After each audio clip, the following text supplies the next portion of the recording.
Niin mistä on kyse? Siitä on myynti-ilmoitus netissä. No. Joo, olisi kiva tietää mistä. Tulloo. Kansanmies. Minä se olen. Siis samat kuin Totuuspuolueella. Tunnustan. Ehkäpä. Mä äänestin sua vaaleissa. Ai jaa, kiitos. Tulihan siitä sanottua muutama sana pervojen puolesta. Jahas, valmista tuli. Mitä likka?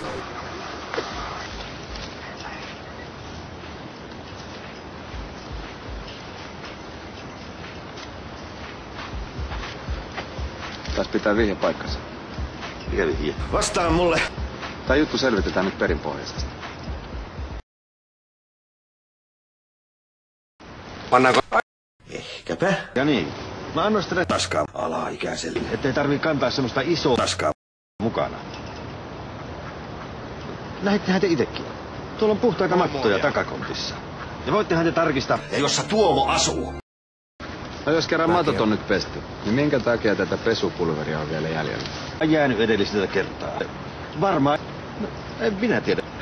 Kun mä en ole ainoa, joka käyttää tätä autoa.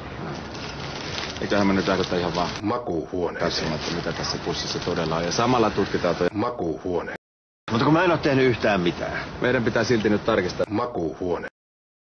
Mikä viisi? Makuuhuone.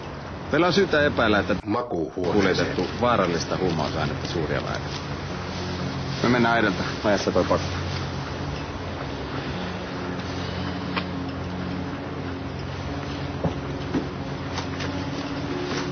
Enpä oo tullut ajatelleeksi.